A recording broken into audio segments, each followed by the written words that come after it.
삶이 있는 한 희망은 있다. 오늘도 희망을 주는 법과 함께 하도록 하겠습니다. 우리들의 법 김일중입니다. 마음으로 간절히 바라는 건 무엇이든 이루어질 거예요. 여러분들이 원하는 건 다 이루어지기를 바라는 변호사 임지혜입니다. 희망은 좋은 거죠. 좋은 것은 절대 사라지지 않아요. 언제 어디서나 성역 없이 희망을 전달해드리겠습니다. 방송인 이성혁입니다. 너라면 할 수 있을 거야. 할 수가 있어. 그게 바로 너야. 네, 여러분들께 희망을 잃지 않는 용기 드리고 싶은 남자 용기리 기리기리 김기리입니다. 반갑습니다. 반갑습니다. 자, 그리고 이성혁 씨도 반갑습니다. 반갑습니다. 어서 오세요. 우리 성혁 씨 너무 반갑습니다. 우리 전민기 씨와 또 다르게 굉장히 또 활기차고 에너지가 넘쳐서 너무너무 좋습니다. 네, 우리 전민기 팀장님의 또 빈 공간을 채우기 위해서 네. 또 함께하게 됐고요. 예. 제가 약간 텐션을 좀 더 높을 겁니다. 네, 맞습니다. 네, 그래서 그건 약간 확실하네요. 떨어지면은 저를 텐션 용도로 좀 써주시면 좋을 것 같아요. 워낙에 다방면으로 좀 활동을 하시는 방송인이기 때문에 네네네. 예, 저희는 처음 뵀습니다만 약간 뮤지컬 스타 같은 네. 느낌이 뮤지컬이요. 노래도 잘하실 것 같아요. 네. 다음에 기회 되면 저희 오프닝에 어쨌든 노래 실력을 네. 확인해 보도록 하겠습니다. 자, 오늘 오프닝은 희망과 관련된 이야기로 저희가 시작을 좀 해봤는데 세 분 어떻습니까? 간절히 좀 바라는 희망 사항이 좀 있으세요? 이성혁 씨는 어떻습니까? 세 분을 제가 오늘 이제 초면인데 예. 세 분께 이런 말씀드리기 조금 민망하지만 제 아내가 지금 제 아이를 가졌습니다. 축하합니다. 아, 예. 근데 더 놀라운 건 네, 무려 무려. 새쌍둥이에요. 정말요? 진짜요? 그래서 11월 말쯤에 출산 예정인데 오. 오로지 저의 관심은 아이가 이제 건강하게 태어나는 것 그리고 아내가 좀 건강하게 출산하는 것 오로지 이제 거기에 이제 전념하고 있습니다. 야, 새쌍둥이의 성별이 그럼 알 수 있겠네요, 지금? 새쌍둥이의 성별 네. 네. 딸 둘의 아들 하나. 완벽하다. 좀 완벽하네.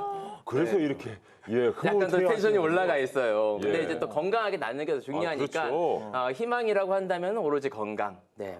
야, 한 방에 그냥 딸 둘의 아들 하나를.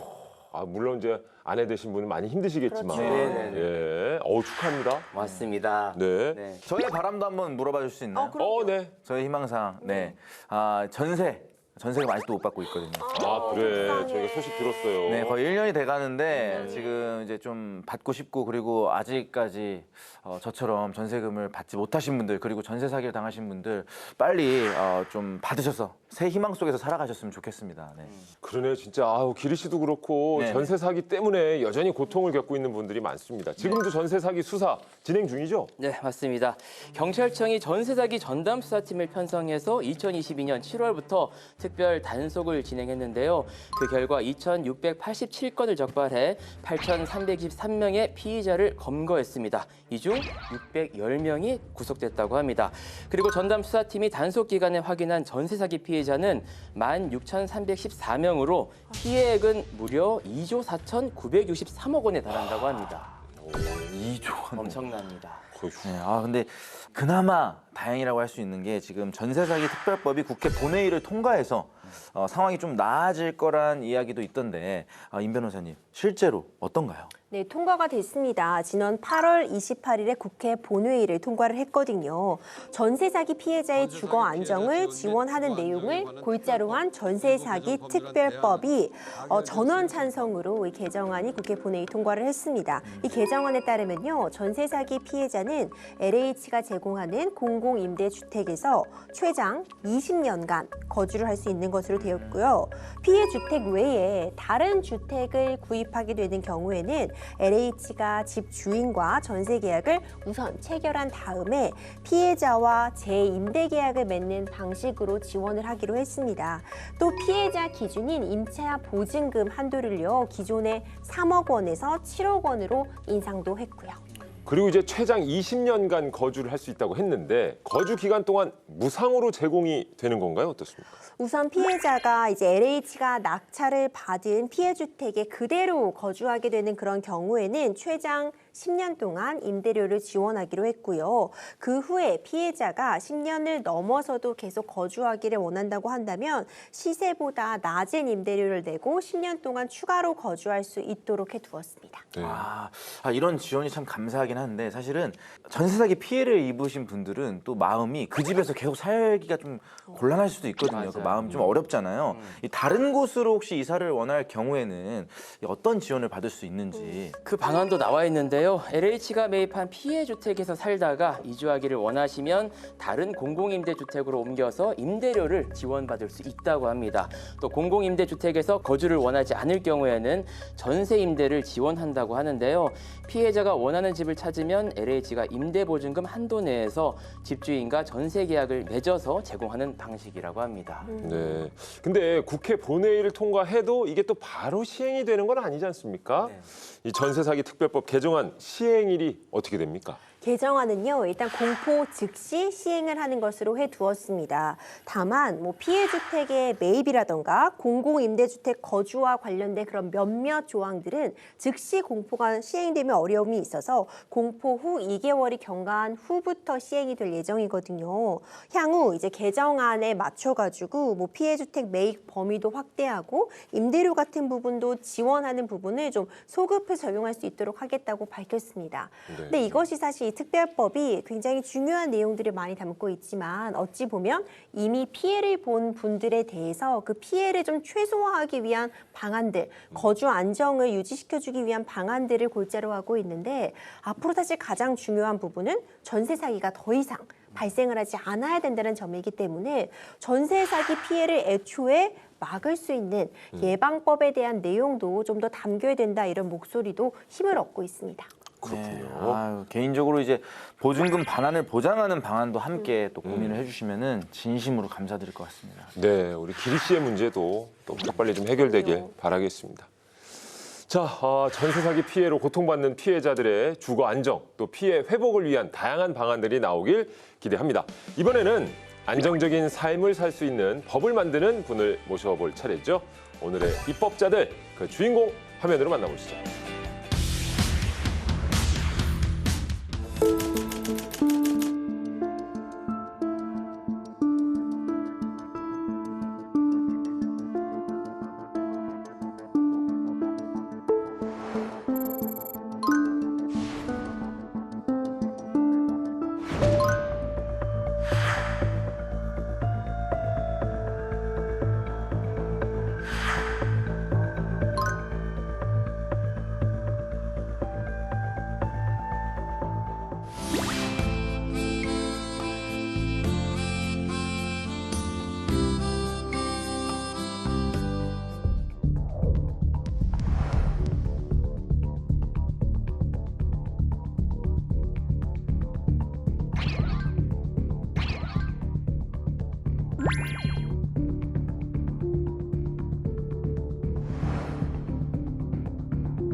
산업재해를 당하잖아요, 노동자들이. 그러면 산업재해를 당했다라는 걸 증명하기까지 꽤 오랜 시간이 걸려요. 한재 보험금의 일부를 먼저 지급하도록 되어 있는데 그게 잘 지켜지지도 않습니다. 선 지급을 먼저 하게 하는 거 말 그대로 먼저 하게 하고 나머지는 정부가 책임지는 거죠, 국가가.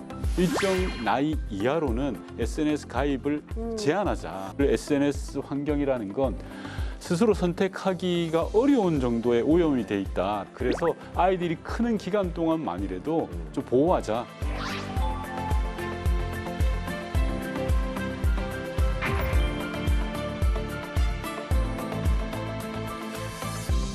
국민과 시선을 맞추고 발맞춰 함께 걸어가는 분이십니다. 구로 의뢰 믿음직한 일꾼 윤건영 의원 자리하셨습니다. 어서 오세요. 안녕하세요. 감사합니다. 네, 감사합니다. 예.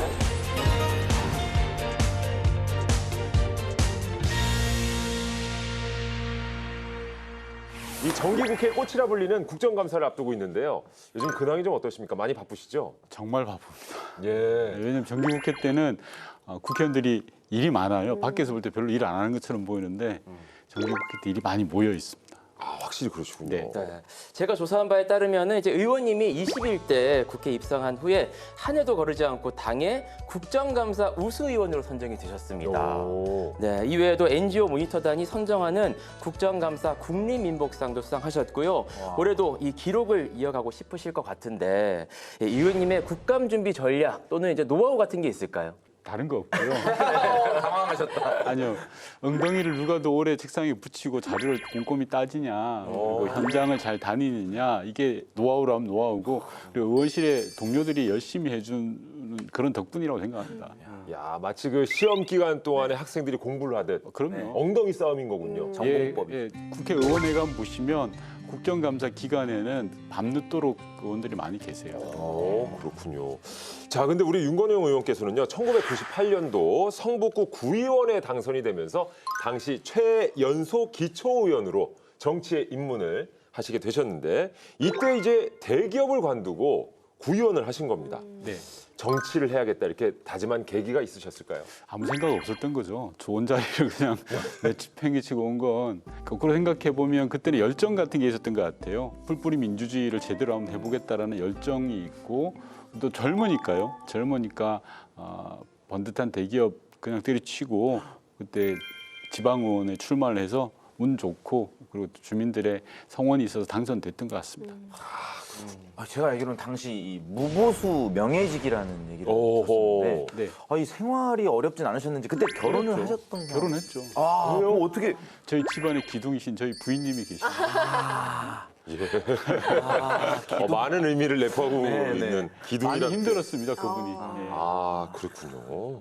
의원님 하면은 청와대 얘기 하지 않을 수가 없을 것 같아요. 참여정부에서는 정무기획비서관 역임하셨고요. 문재인 정부 국정기획실장도 하셨죠. 네. 그때의 경험이 지금 정치인 국회의원을 만드는 데 큰 바탕이 되셨을 것 같거든요. 예, 많은 도움 됩니다. 왜냐하면 청와대라는 곳이 모든 정보가 모여들고 그리고 좀 크게 볼 수 있는 시각을 갖게 하거든요. 그래서 국회 경험을 하는 데 있어서 상당한 도움이 됐죠. 그러니까 확실히 청와대에서만 지금 8년 가까이 네. 활동을 하셨습니다. 그렇죠?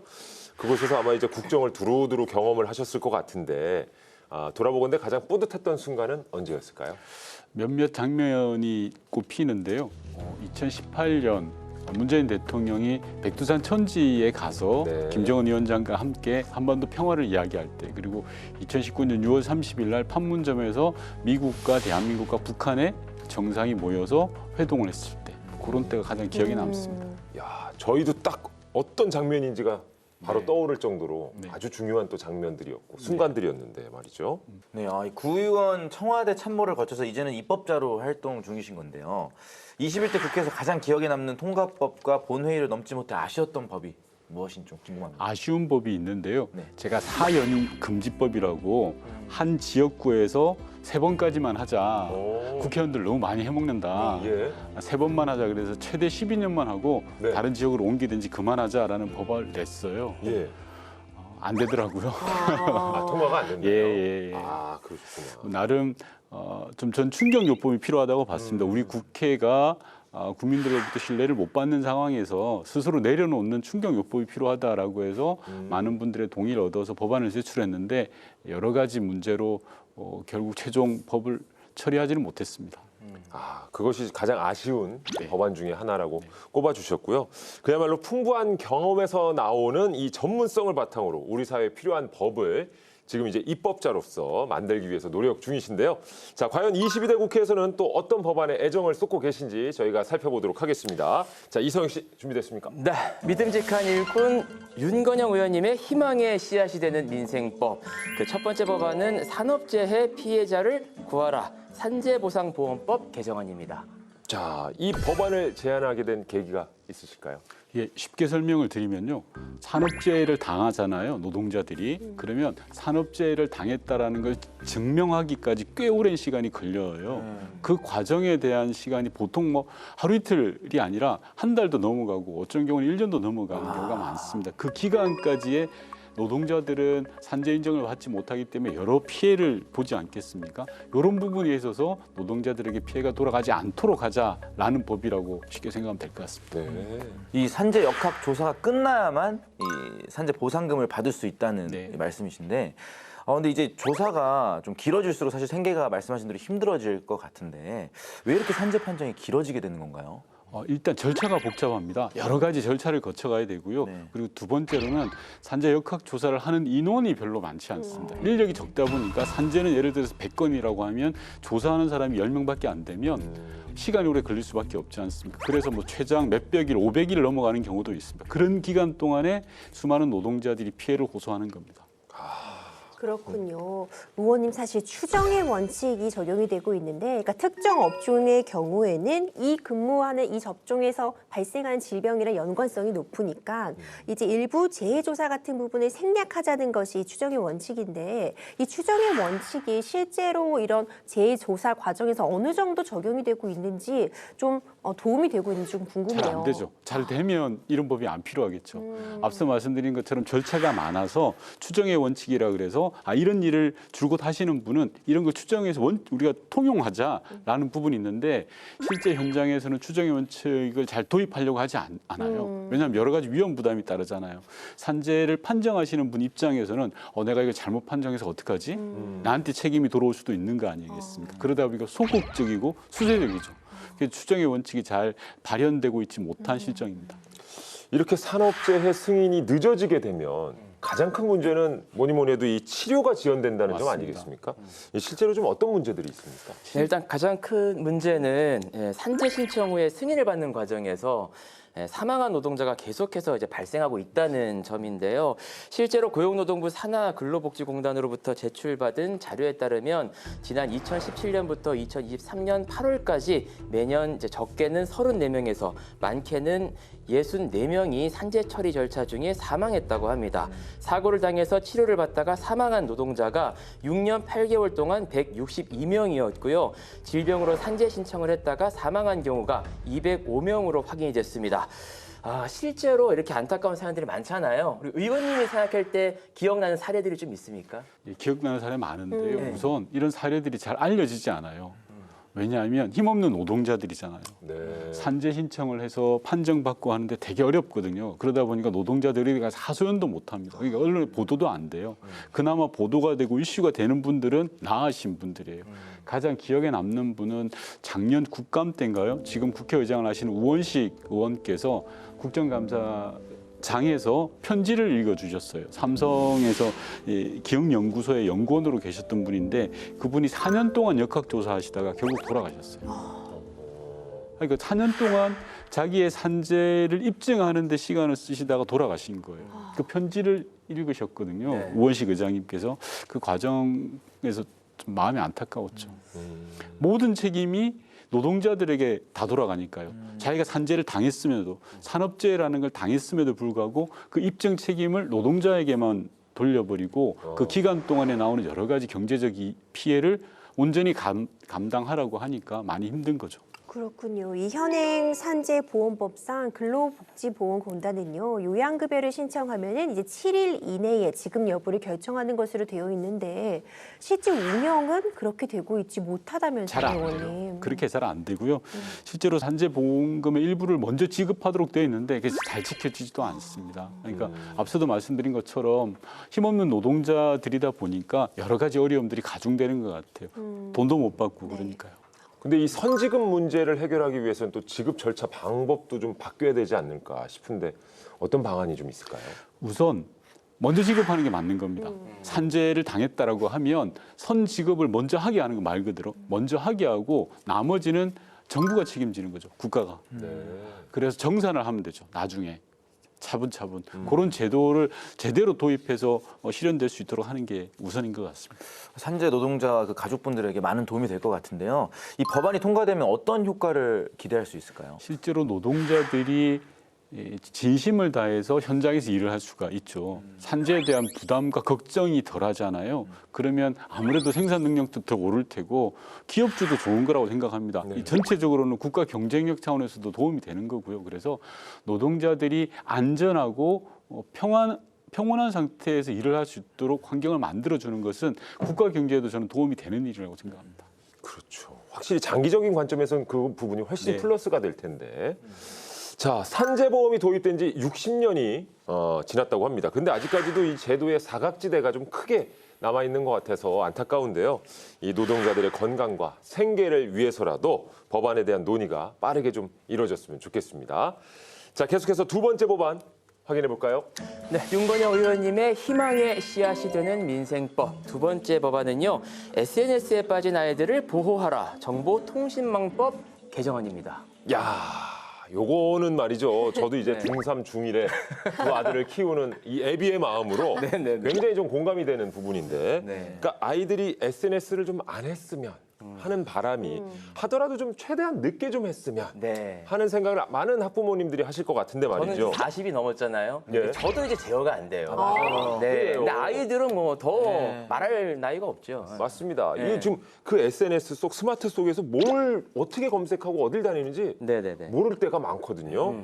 자, 이 법안의 취지를 제가 다 말씀드렸나요? 맞습니다. 정확하게 법안을 제안했던 저보다 더 정확하게 말씀 주신 겁니다. 아마 절절하시기 네, 때문에 그쵸, 그쵸. 제가 너무 핏대를 세웠네요. 너무. 자중해 주세요. 짚어주세요, 그래도. 말 그대로인데요. 예. 실제로 어린 아이들 요즘 초등학생들도 어우, 문제가 많잖아요. 특히 초등학생 같은 경우에는 이 뭐라 할까요? 이게 그 오락도 문제지만 네. 일종의 뭐라 할까 화투 같은 게임이라든지 막 이런 것도 막 하게 되고 도박에도 빠지고 막 그런답니다. 실제로는 뽀르고만 보고 있는 게 아니었어요. 네. 포르노만 보는 시절은 한참 전 시절이고요. 그래요.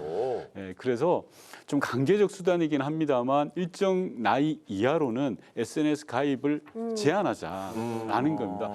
사실은 청소년과 아이들의 권리적 측면에서 보면 어떤 분들은 야 이건 좀 너무 과하지 않냐라고 생각할 수 있죠. 그래서 청소년들 중에 저한테 왜 그러세요?라고 하시는 분도 계세요. 청소년 입장에서는 예. 저 아저씨 우리한테 나쁜 아저씨야.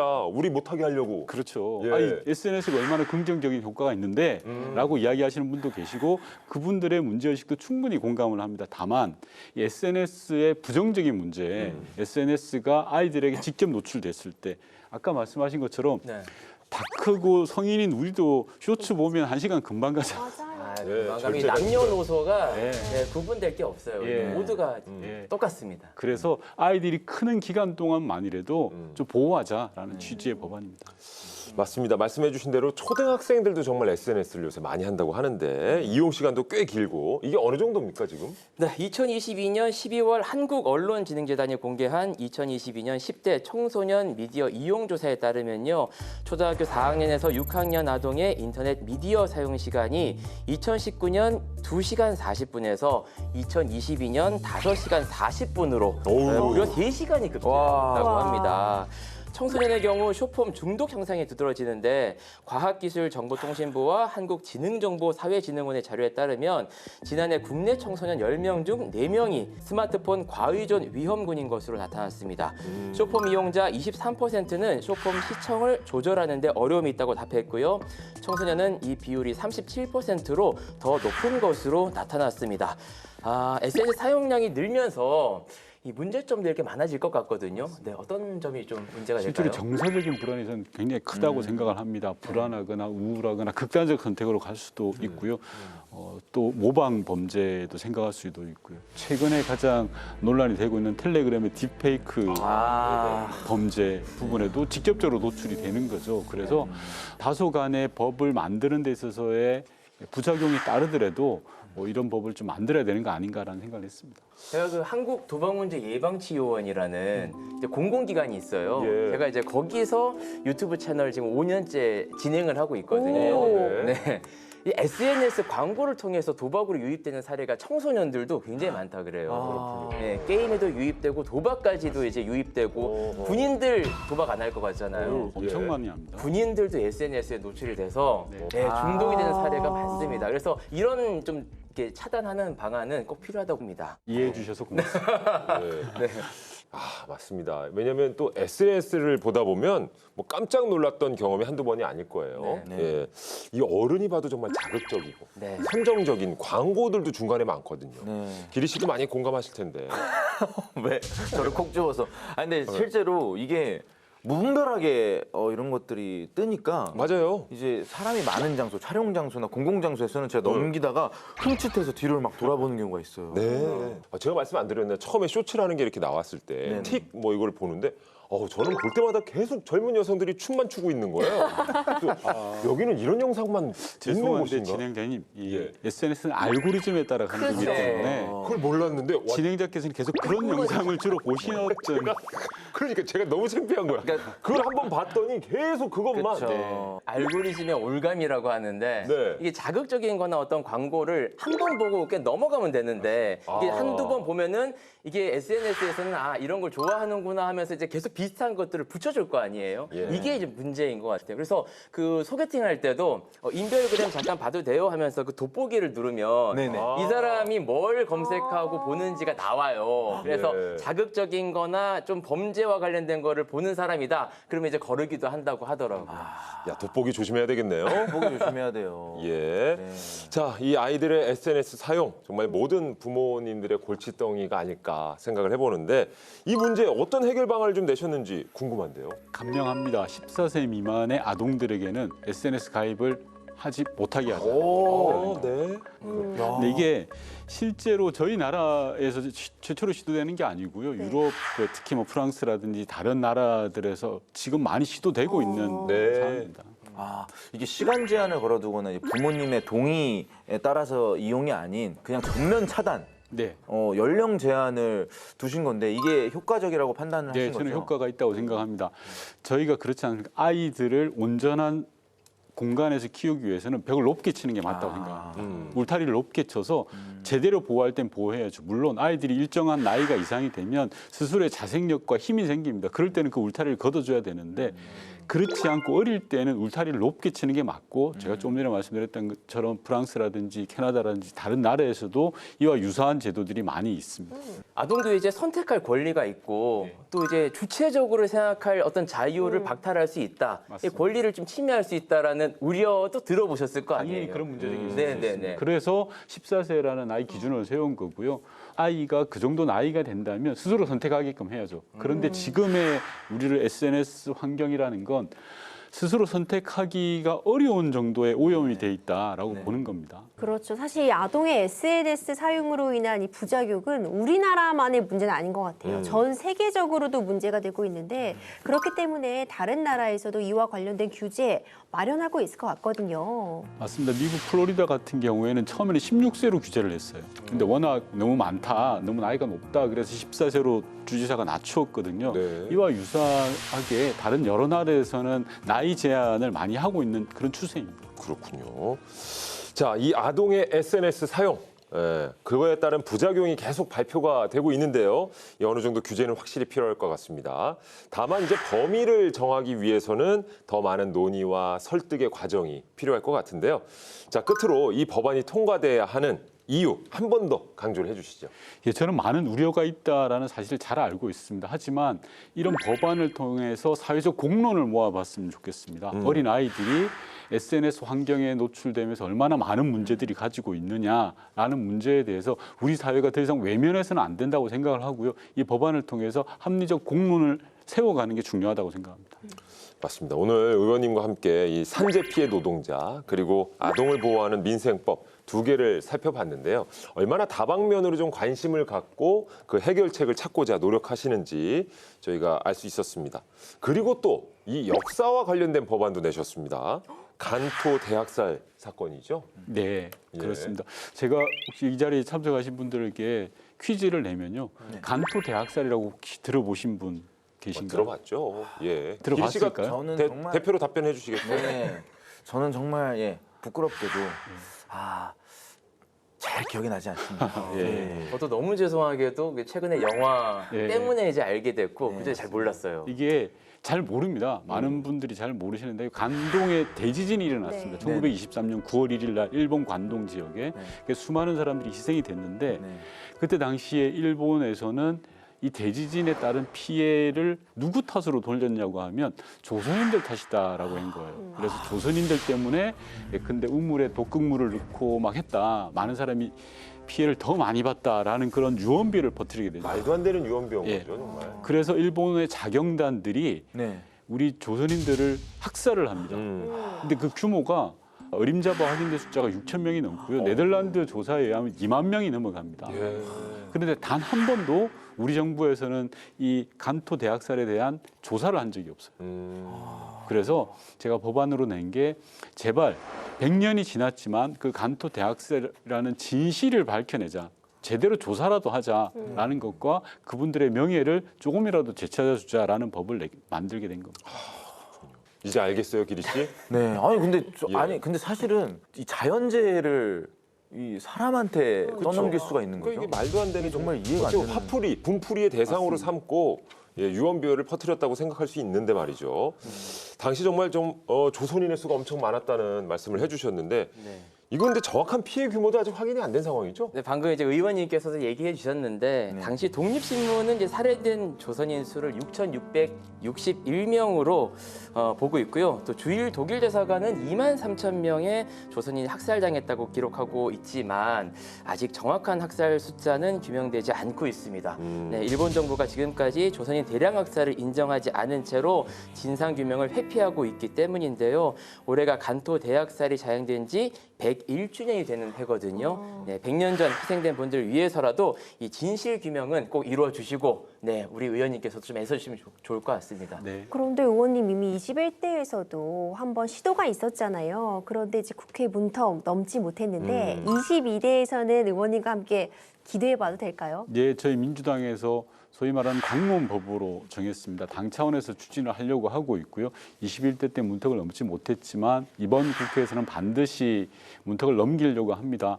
일본과의 관계를 나쁘게 가져가자라는 게 아닙니다. 과거에 대한 정리는 깔끔하게 하고 미래에 대해서 한일 관계를 더 협력적 관계로 만들어가자라는 차원의 법안이기 때문에 우리 정부도 동의하지 않을까 싶습니다. 그렇군요. 그리고 우리 의원님의 대표 브랜드가 또 하나 있는데요. 바로 민원의 날입니다. 자, 민원의 날을 21대 국회부터 지금까지 빠지지 않고 진행을 하고 계신다고 하는데 이 가장 큰 장점은 무엇인지 궁금합니다. 우선 주민들을 바로 만날 수 있는 겁니다. 그러니까 제가 언론에서 보거나 또는 다른 SNS를 통해서 보는 여론과 다르게 바로 만나서 바로 들으니까요. 아, 우리 동네 주민들이 어떤 생각을 가지고 있구나라는 생각을 가장 매주 진행을 하시는 네. 그리고 또 현장 민원의 날이라 그래서 제가 주민들이 많은 곳에 파라솔 들고 나가서 또 하거든요. 네. 그러다 보니까 아, 우리 구로울 주민들이 이러이러한 생각을 가지고 있구나라는 걸 가장 많이 알게 되고 제가 의정 활동을 하는데 큰 도움이 됩니다. 아무래도 이 재선 의원이신 만큼 이 지역 주민들께서 이제 의원님에게 거는 기대도 크고 책임감도 더해주셨을 것 같은데 뭐 구로울의 발전을 위해서 의원님이 다양한 노력을 현재도 하고 계시지만은 앞으로 조금 더 특별히 집중하고 있는 분야가 있으시다면 네, 구로라고 하면 많은 분들이 구로공단을 생각을 하시죠. 그렇죠. 네, 저는 부디별밤 생각나거든요. 좀 아시네요. 모르세요? 예, 모르겠어요. 조금 뒤쳐주시는 것 같아요. 뒤쳐주세요.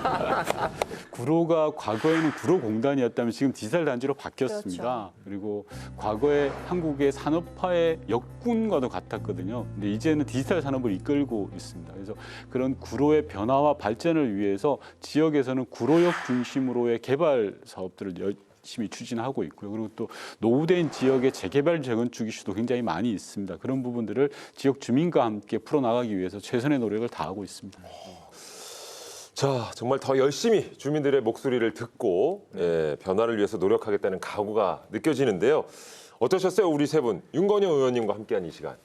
네, 의원님 일단 굉장히 외유내강형이라는 그런 생각이 들었고요. 인상이나 말투는 굉장히 부드러우신데 뭐 이렇게 질문을 하면은 굉장히 답변이 빠르시고 또 강직하게 대답해 주시는 모습이 우리 국민들에게 정말 든든한 버팀목이 될 것 같다는 그런 생각이 들었습니다. 맞습니다. 예. 조곤조곤하게 말씀하시는데 다른 사람 이야기 참 잘 들어주신다는 인상 받았거든요. 사자성어 중에 이청득심이라고 있대요. 다른 사람의 이야기를 경청해서 잘 들으면 그 사람의 마음을 얻는다. 아까 이제 구로 주민들 이제 많이 만나신다고 했으니까 다양한 의견들 한쪽만 듣지 마시고 다양한 의견들 잘 들어주시면 그게 또 우리 또 정책으로 반영되지 않을까 싶습니다. 이야. 응원하겠습니다. 네. 사자성어까지 나옵니다, 이제. 예. 예. 임 변호사도 어깨가 무겁겠어요. 부다성어. 그렇죠. 우리들의 법에 시그니처 코너가 있죠. 저희 이제 삼행시 코너가 또 마련이 따로 되어 있는데요. 네. 오늘도 윤건영 의원님으로 삼행시 도전하겠습니다. 쉽지 않은데. 자, 운을 띄워드릴까요? 네, 운 크게 띄워주세요. 네. 윤. 윤택한 삶 원합니다. 건. 건강한 삶 또 원합니다. 영. 의원님이 영원히 노력해 주세요. 아, 영원히 노력해주세요. 영원히 노력해주세요, 의원님. 예. 또 저희 바람을 듬뿍 담아서 응원의 메시지를 함께 전합니다. 앞으로도 잘 부탁드리겠습니다. 예. 자, 그럼 의원님께서도요, 22대 국회에 또 임하시는 목표나 포부 한 말씀 부탁드리죠. 저는 정치는 잘 듣는 거라고 배웠습니다. 제가 문재인 정부 청와대를 마치고 나올 때 문재인 대통령이 그런 말씀을 하시더라고요. 정치는 잘만 들어도 50%는 잘하는 거야 라는 말씀을 해주시더라고요. 그래서 말씀처럼 국민의 목소리, 주민의 목소리를 잘 듣는 것이 우선이라고 생각을 합니다. 지금 정치가 우리 국민으로부터 많은 신뢰를 얻지 못하고 있는 게 냉정한 현실입니다. 이런 현실 저희가 익히 알고 하나하나 차근차근 세심하게 국민의 민생을 챙겨나가면서 극복해야 된다고 생각하고요. 잘 듣는 정치하도록 하겠습니다. 예, 정말 말씀해 주신 대로 민생의 현안이 산적한데요. 그만큼 서민의 시름도 깊어지고 있고, 하지만 잘 들어주시고 해결책 함께 모색해 주시면 고맙겠습니다. 자, 오늘 함께 해주셔서 감사합니다. 고맙습니다. 감사합니다. 고맙습니다.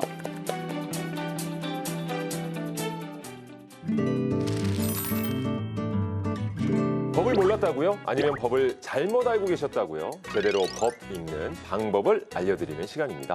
법 읽어드립니다. 자, 뭐 연초는 아닙니다만 늘 꾸준히 다이어트에 관심이 많고 네. 또 나의 건강을 챙기기 위해서 헬스장 가시는 분들 정말 많거든요. 네. 자, 세 분도 뭐 헬스장 한 번쯤은 가봤을 거 아닙니까, 그죠? 저는 이제 매년 헬스장을 끊거든요. 그렇죠. 그러니까 제가 오늘 이제 요 주제인 걸 알고 그 헬스장 가면은 이제 스마트폰 어플로 찍고 들어가요. 네. 며칠 갔는지 알 수가 있는데 제가 회원 등록하고 212일 중에 16일 갔더라고요. 오. 10%를 못 갔어요. 고마운 분들이지. 예. 네, 왜 헬스장 이렇게 입장에서. 살이 안 빠지나 했는데 안 가서 안 빠진 거죠. 그렇죠. 저는 네. 그 와중에 출산율이 나쁘지 않다고 생각을 했거든요. 네, 10% 네. 정도면 그래도 네. 나쁘지 않다. 아, 그래요? 저는 보통 한 5% 정도 이용한 것 같습니다. 왜 끊어요? 예, 그 정도면 왜 끊습니까? 헬스장도 상당히 많이 늘었다고 합니다. 그럼요. 네. 이게 어느 정도입니까, 개수가? 네, 행정안전부 자료에 따르면 지난해 9월 말 기준으로 14,207개로 코로나19 직전인 2019년 말 7,837개에 비해서 81.2%가 늘었다고 합니다. 헬스장이 늘면서 관련된 분쟁도 많이 나타나고 있는데요. 실제로 한국소비자원에 접수된 소비자 분쟁 1위가 헬스장과 관련된 것이라고 합니다. 그렇죠. 뉴스에서도 종종 헬스장과 관련된 분쟁을 저희가 접할 수 있는데요. 오늘 사연도 그 중에 하나라고 합니다. 확인해 보시죠. 하나, 둘, 셋. 아우, 쌤, 나 못해. 아, 너무 힘들어. 자자자, 3개 남았어요. 하나만 더 계속하세요. 쌤, 무슨 뭐 조교 출신이에요. 왜 이렇게 자꾸 시켜요? 정말, 아유, 정말. 어떻게 아우, 하셨어? 자, 그러면 1분 쉬고 2세트 더 하겠습니다. 자, 그럼 이제 아내분 차례. 자, 이 자세 맞나요? 맞습니다. 회원님이 남편분보다 자세는 좋으세요. 무게만 조금 더 치면 될 것 같은데. 그럼 좀 도와주세요. 저 곧 바쁘 찍을 수 있겠죠? 아이고 우리 회원님들 처음 올 때랑 완전히 달라지셨네. 라인이 아주 쫙 잡히셨네요. 우리 PT쌤이 워낙 잘 가르쳐 주셔가지고요. 저희가 시설 최고급이고요. 쌤들 실력자분들만 계시고요. 이참에 PT 50회 연장하시죠. 지금 하면 당연히 할인 들어갑니다. 예, 저 죄송한데 저 이제 우리끼리 해도 충분할 것 같거든요. 아니야, 나는 바쁘 찍을 때까지만 연장하면 딱 될 것 같은데. 너무 비싸. 평생에 한 번인데 과감하게 투자하시고 사진 찍으시고 그 다음부터 독립하시면 되죠. 기분이다. 두 분이 너무 좋아 보이시니까 제가 회원권 한 달 연장해드립니다. 그럼 그럽시다. 뭐 제대로 득근해서 최컬리 복근 한번 가져보자고. 잠깐만, 이게 지금 PT에 몇백을 투자했는데 이게 뱃살이 더 붙은 느낌인데 이거? 그게 우리가 어젯밤에 치맥했잖아. 장신 때문에 내가 돈은 돈대로 들고 살은 안 빠지고 아유 이 인간 진짜 내가 망했어. 에이 무슨 소리야. 치킨은 단백질이야. PT쌤도 단백질 꼬박꼬박 먹으라고 했냐 안 했냐? 나 오늘부터는 식단 제대로 하고 운동도 진짜 열심히 할 거야. 나 방해하지 마. 잠깐만. 근데 왜 헬스장에 불이 꺼져 있지? 저기요? 헬스장 리모델링 공사로 당분간 영업을 중단합니다. 뭐야 말도 없이 우리 PT 선생님한테 전화해봐. 또리리? PT쌤 갑자기 이게 리모델링 공사가 오늘 그 PT 수업 있는 날이잖아요. 아니 그게 저도 지금 어떤 상황인지 몰라서요. 출근했더니 글쎄 사장이 문을 닫고 잠수를 탔더라고요. 뭐라고요? 그러면 어떡해요? 제 회원권은 PT 수업료는 어떡해요? 저는 월급이 날아갔어요. 우선 끊어보세요. 제가 사장한테 계속 전화해 볼게요. 지금 이거 뭐 먹튀야? 남은 돈이 얼만데 우리. 진짜 생긴 건 착하게 생겼는데 그 뒤통수를 치네요. 우선 당장 경찰서 가자. 이거 신고해야지. 나도 이 돈 못 받으면 나 2다리 뻗고 잠 못 자. 그래 가자. 쌤한테도 연락해야겠어. 쌤! 저희 경찰서에서 만나요. 진짜 쇠질로 갈아버려도 시원치 않을 사장 전화를 안 받네요 진짜. 네, 저도 지금 경찰서로 갈게요. 요런 사연. 자, 뭐 직원도 속이고 지금 사장이 돈은 돈대로 다 받은 다음에 잠수를 탄 사연입니다. 이거 완전히 계획적이네요. 근데 이런 분쟁이 정말 많습니다. 실제 사례들인데요. 네네. 예전에는 한참 약간 유행하던 게 있었어요. 이 회원권 정도가 아니라 평생 회원권을 파는 거예요. 지금 우리 상황 같은 경우에도 지금 PT 50회였잖아요. 네. 네네. 지금 우리 이성혁 씨 이 출석률로 계산을 해보더라면 이제 45회 정도 남은 상황, 10%만 이용했다고 한다면 사실 이 PT 50회라고 하면은 금액도 상당할 겁니다. 그럼요. 피해가 상당할 것 같은데요. 맞습니다. 자, 헬스장 먹튀. 종종 발생하고 있는 문제고 사연의 내용부터 한번 정리를 해보겠습니다. 이게 실제로 있었던 거죠? 네, 실제 있었습니다. 제가 좀 재미를 위해서 각색을 하기는 했습니다만 실제 재판까지 갔던 사건이거든요. 지난 2020년 12월부터 2022년 4월경까지 서울 강남구에 있던 대형 헬스장 대표가 갑자기 문을 닫고 잠적을 한 사건입니다. 헬스장 대표가 말 그대로 야반 도주를 하면서 영업 중단 직전까지 모집된 회원들이 적게는 수십만 원, 또 많게는 수백만 원의 피해를 봤는데요. 그 금액이 약 4,830만 원 정도가 된다고 하니 적지 않은 금액인 거죠. 이후 헬스장 대표는 사기 혐의로 되어서 또 재판에 넘겨졌다고 합니다. 정말 직원들도 이렇게 몰랐던 건가요? 이게 하루 만에 잠적한 이유가 뭐죠? 직원들의 경우에는 이 영업 중단 하루 전에 잠적한 대표로부터 오늘부로 센터 문을 닫게 됐다는 이 문자 메시지 하나 딸랑 받았다고 합니다. 직원들도 급여를 받지 못하게 된 상황이 됐는데요. 실제로 이 헬스장의 영업 중단 전까지 꽤 오랫동안 운영이 힘들었다고 합니다.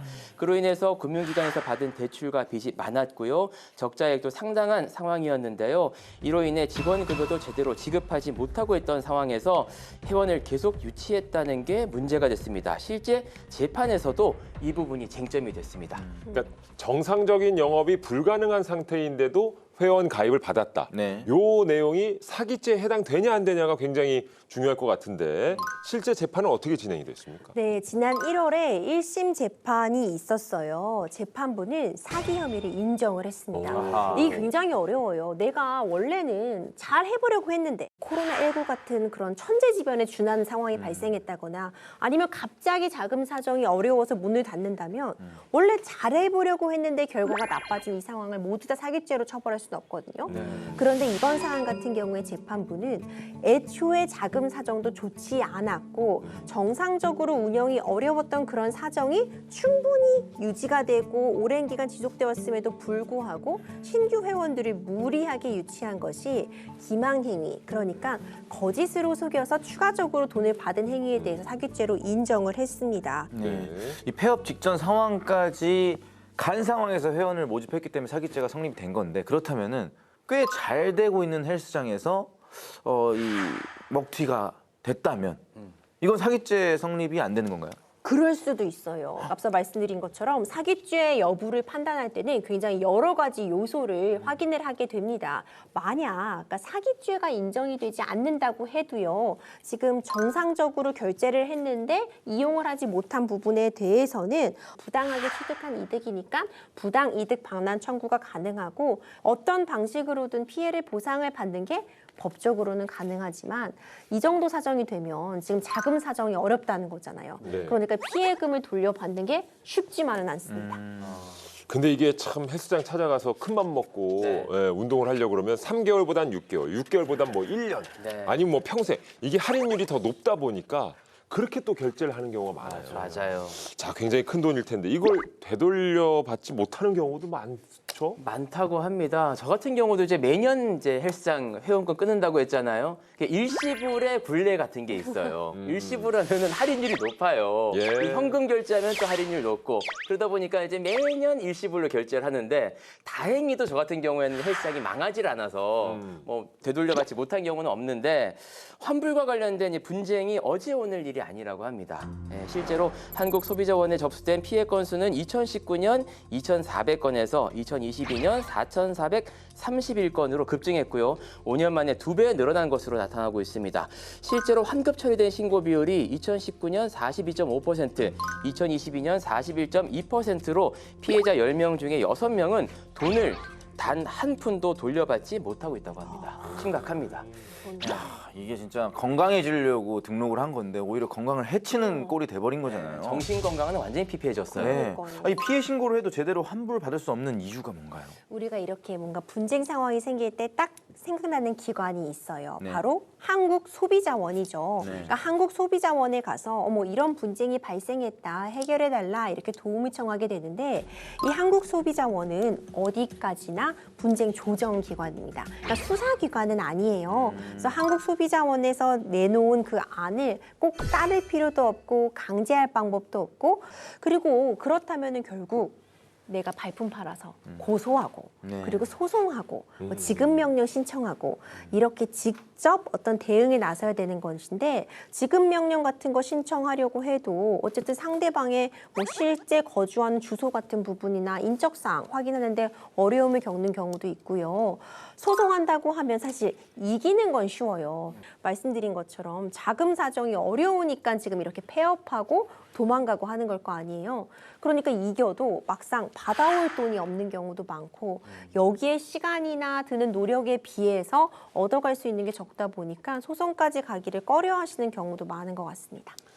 그렇군요. 또 헬스장의 경우에 환불 과정에서 생기는 위약금도 있습니다. 이게 뭐 개인적인 사정으로 내가 계속 운동을 못 할 것 같다 해서 이제 해지를 하려고 하면 뭐 물론 이제 환불을 받을 수 있는데 이때 위약금이 발생하죠. 기준이 있습니까? 그렇습니다. 방문 판매 등에 관한 법률에 따르면요. 내용이 나와 있어요. 뭐 특별한 해지 사유라던가 아니면은 약정 해지 사유가 없다고 해도 소비자 입장에서는 원하면 일단 해지를 할 수 있습니다. 그런데 그렇게 잘 안 해주고 있죠. 해지로 발생하는 그런 손실 부분에 대해서는 당연히 배상을 해야겠지만 그것이 현저하게 크게 책정된 경우, 그러니까 헬스장에서 해지하려고 한다면 너무나 많은 위약금을 내고 해지하라고 하는 경우에는 그렇게 할 수 없도록 법으로는 되어 있거든요.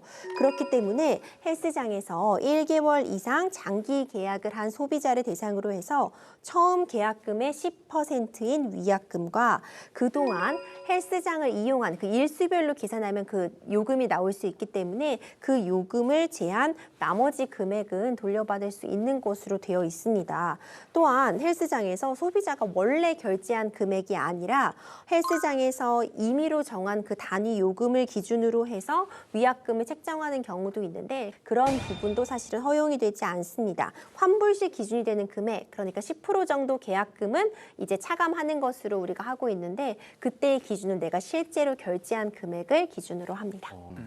지금까지는 헬스장의 피해에 대해서만 말씀드렸는데 이 회원제로 운영하는 곳들이 좀 상당히 또 많을 거거든요. 그런 곳들에서도 피해가 많이 발생할 것 같은데 이 문제를 해결할 방법이 필요하지 않을까요? 네, 국회에서도 이 문제 해결을 위해 나섰습니다. 대표적인 것이 체육시설업자가 휴업 또는 폐업할 때 폐업 예정일 14일 전까지 그 사실을 회원 및 일반 이용자에게 통지하도록 명시한 먹튀방지법이 있습니다. 그러니까 당장 피해를 줄이는 게 굉장히 중요할 것 같은데 말이죠. 이 소비자들 스스로를 지키는 피해 예방책 뭐가 있을까요? 일단 현명한 소비자가 돼야 됩니다. 그러니까 우리가 발품 판다고 얘기하잖아요. 여러 가지 뭐 물건 하나 살라 그래도 꼼꼼히 따져보고 비교하는 것처럼 내가 지금 사실 큰 돈 쓰고 운동하려고 하는 거니까 좀 그래도 믿을 만한 곳인지 잘 운영이 되고 있는지 먼저 발품하는 거 중요하고요. 두 번째로는 앞서 말씀해 주셨어요. 일시불 결제의 유혹이 강합니다. 왜냐하면 할인을 해주거든요. 네. 그리고 또 많이 끊게 되면 기간도 길게 하고 PT 일수도 길게 하면 좀 할인이 되는 부분이 있는데 그게 금전적으로 이득이 되는 부분도 많지만 사실 카드 결제를 하고 분할 납부, 그러니까 뭐 6개월, 9개월, 1년 이렇게 분할해서 납부를 하기로 하면 항변권이라는 걸 사용할 수 있어서요. 문제가 되면 이제 그달부터 카드가 결제되는 걸 딱 멈출 수 있는 그런 부분들이 있어요. 그렇다면 이제 피해 금액을 일단 좀 줄일 수 있는 장점이 있기 때문에 이런 부분을 좀 다각도로 생각해 보시는 게 좋을 것 같습니다. 그러니까 장기 회원권이라든지 다회 수강료를 낼 때는 카드 할부하는 것이 유리할 수 있다. 자, 김기리 씨의 오늘의 한 줌평 듣겠습니다. 김기리의 한 줄 평 시작하겠습니다. 땀 흘리고 싶다고 했지. 언제 내가 눈물 흘리고 싶다고 했냐? 네. 양심이 남아있다면 회원들의 회비 확실하고 빠르게 돌려주시길 바라겠습니다. 공감되는 한 줄평이네요. 네. 자, 이런 사건이 계속되고 있다는 것 분명 법적으로 구멍이 있다는 의미 아닐까요? 더 이상의 피해자가 발생하지 않도록 국회 차원에서 강력하고 효과 좋은 대응책이 마련됐으면 하는 바람입니다. 오늘 저희가 준비한 내용은 여기까지입니다. 다음 시간에도 여러분의 삶에 도움이 되는 법으로 다시 찾아올게요. 우리들의 법 다음 시간에도 함께해요.